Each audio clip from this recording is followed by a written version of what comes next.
This is one that has a spoil board on the table. Miguel is working on a spoil board for our newer drill press, which is over there. And then we do have a miniature tabletop drill press as well. So 3 in here, and we'll be able to set up different drill bits to have, okay? So a drill press is a lot more powerful than our hand drill, which looks like this. Most of you have probably used a hand drill at home before. All right, good. I brought this over just to reiterate how to chuck something up, and then that way you guys can all see it, all right? First thing I want to show you are the different types of drill bits. I'm going to pass these along, but as you pass them along, be careful, hold the shaft, don't hold the sharp points on a drill bit, okay? This is a hole saw, okay? It has a pilot guide drill bit in the middle, and then it cuts out larger holes. Hole saw. You guys will use those probably on the toy production project. This is a standard twist drill bit. Pretty large. You usually don't use this big of one that often, and they come down to sizes this big or even smaller. I'll pass that one around. This is more of a corkscrew bit. Okay, it's got more spacing in between it, and these spirals here, or the twist on it, known as the flutes, is where the material can exit. On the twist drill bit, those are actually sharp. On this one, they are not. They just have a cutting face edge right here and right on this edge here. This is one you don't see as often anymore. Pass that one around, and then I need that back for the demo, please. Miguel was using this one. You can go ahead and just sit on that table for me. Thank you. Miguel is using this one. It is a spade bit. Okay, Roman, why is it a spade bit? It looks like a spade, right? It looks like your deck of cards. Looks like a spade. The point is very sharp. It also has a pilot point. This one, notice the subtle differences on the flutes and then on the cutting edge. This one is actually very close, if not exactly, a roto hammer, and it's used for a drill that rotates but also has the hammer effect, so you can go through concrete. So if you ever do concrete foundations or go through a concrete brick wall to hang something, you would use a drill bit like this. And the last thing I'm going to pass around is Chucky. It's the Chuck key, and it's how we tighten this mechanism here to hold our drill bit. So I'll pass this Chuck key around to you so you can see what those look like as well. Oh, and then the last one, it is right here. This is a Forstner bit. This is another way to cut out a hole, but the way it differs from the hole saw is the hole saw would leave you with wood right here, and it would have a hole in the middle. This cutting edge is on the outside and on these two pieces right here, so it turns the whole circle into sawdust. The whole circle into sawdust. And it just varies on when you would use each one. So that is a Forstner bit. Forstner bit. All right. So the biggest thing when it comes to the drill press is safety. So with this drill press, the reason why I have my sleeves up around my elbows is because I don't want to risk getting my cuffs caught in this. So if I had my hoodie drawstrings or my headphones or anything or loose sleeves, I could possibly get it stuck like this. So there's on, and then you can see how fast it can pull you in, okay? So it's always going to grab anything loose. So we want to make sure that that doesn't happen, okay? That wasn't as drastic of an effect, but it can still pull you in, and because it's tied to you, your body gets closer to the rotary of the machine, okay? So the basics of this guy, I'm going to go through kind of my quiz questions, but the basics of this and what you have on your notes is similar to the miter saw: how to set up the material, how to cut the material, and then how to leave the station as well. All right, so up front here is our on-off switch. This top on-off switch is for a light, so I'll go ahead and leave that on. This is our main quill feed. So this lever over here with the 3 handles moves this up and down. Then what's nice about these is we have adjustable tables. On all 3 of them, they all work the same. Please be smart when you use these. They have a lock, and then they have a handle to turn it up and down. This one is stripped out pretty bad, so you might need somebody to help you with it. So this lever on this side, you need to turn it counterclockwise to loosen it, like that. And then this handle, you can go up and down. And like I said, this one's tough because it's stripped out, so somebody's got to lift as you go up, or it'll kind of fall down like this and get stuck. You know, it's kind of just whoop, whoop, kind of fall. Thanks, Davion. I'll have you help one more time here in just a second. Thank you. Thanks, Don.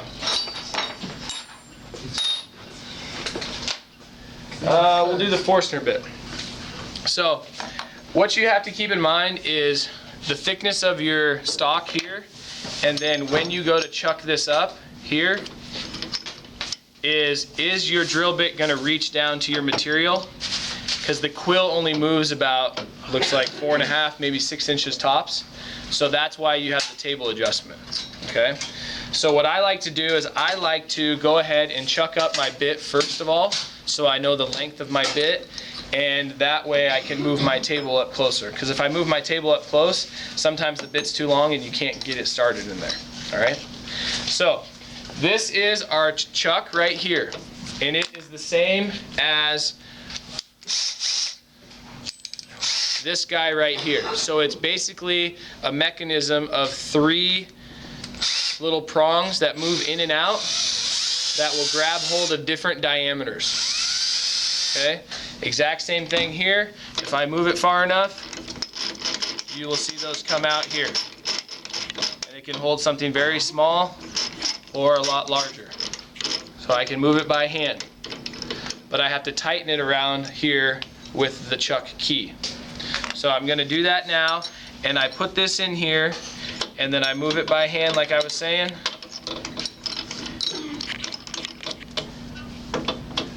And then I'm just going to bend over and look, because this shaft wasn't circular, it was actually a hexagonal shaft, to make sure. And then whenever we have the chuck key, we want to make sure it's in our hand or it's in the location in which it is stored. Okay, the reason we do that is because we don't want to leave it in here and potentially turn it on and have this thing go flying across the room. If this hits somebody, it wouldn't be good. All right. Bless you. So the way I think about tightening is I always tighten with my right hand. This mechanism, this chuck key, is a little bit spring loaded, so that way you potentially don't get it left in here. So if I were to leave it in there and forget about it, it pops out and it should fall on the floor. Okay. This piece right here is for your finger or your thumb to press and to tighten it. So what I do, I tighten with my right hand, and you want to make sure the gears are engaged. If the gears aren't engaged, then it'll slip, and then you run the risk of running your finger and hitting the edge and cutting your finger on the cutting edge of the drill bit. So I am going to press in firmly and then hold it and then just press away from me with my thumb, and that's tight enough. This is still in my hand, and it's going to go up here in this little clamp side to put it away. Okay? This is secure. Now I'm just going to test it to make sure that it is concentric with the axis of rotation. So I'm going to make sure that it's not cattywampus. Does it look like it's spinning nice and smooth? Yes. So here's what it looks like if you didn't put it in correctly, because you won't be able to get a nice drill hole for it. So if I miss the middle of my teeth, okay, it's not going to be pretty. It's not going to be pretty, and the axis of rotation is not going to be lined up with my drill bit. Does that make sense? So that's what it would look like. You just can't see it because you can't really look underneath. So we want to avoid this. Okay? So if you go to turn it on and it looks like it's wobbling, then undo it and re-chuck it up to make sure it's on that center axis of rotation. All right? Other than that, now we just need to adjust our table and then clamp our stock. So Davion's going to help me. Davion, you want to just lift up slowly on this, and then I'll crank it up. The new one should work a lot better. Okay, I'm gonna go there and then lock out the table. Thank you, sir. All right. Now, added safety for this is when you're using longer pieces of material on here, of which side the extra material goes. So my crosshairs are right here, and I'm gonna drill my hole right there. So I'm gonna line it up, and if I have a point on my drill bit, I am going to put that point right there on the crosshairs, and I can go ahead and press it down like that. Then I'm gonna come over here and You want to help you clamp it? I think I can get it. I'm gonna go ahead and clamp this right here. Can lift that up as long as it doesn't move. I'm just gonna look under the table to make sure I clamp it on the flat surface, and then I'm gonna look like this. Now, what side did I clamp my extra material to? What side of the drill press is it on? To the left side. To the left side. Who can tell me why I clamped it to the left Because side? you're right-handed. So it doesn't Good hit the guess, handle. but no.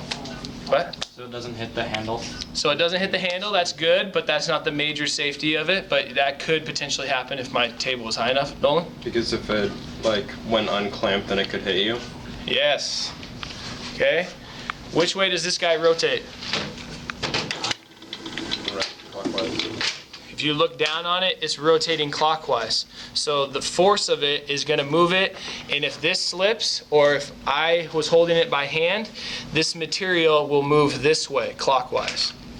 So if the extra material is on this side, and it's a longer board, and it moves, it has the potential of hitting the user in front. So it could hit me in the side, and it's not going to feel very good. Yeah, I Nolan? actually have a story about something like that. I used to work at a knife shop, and the owner there, was working on a cleaver once, and he was trying to bore a hole through it, but it became unclamped, and it spun around, and it cut him. Just blood went everywhere. Pretty bad. God damn it. Yeah, so not good. So that's thank you for that story. That's exactly why you do it, okay? So we want to make sure that it's clamped nice and tight there. All right. Just want to make sure I'm not forgetting anything. Clamp work tightly in place. And we'll go over some of these other safety things here in just a moment. All right. So, would you guys consider this a fairly large drill bit if you're looking at the diameter of the hole? Yes. So when we talk about the sizes of drill bits, and if you can apply your physics to it, you are cutting away more material at one time. So as far as speeds, you would want to have it slower. Okay, we're dealing with a pretty soft wood, so we don't worry about it too much, and I don't want you guys adjusting the pulleys up here.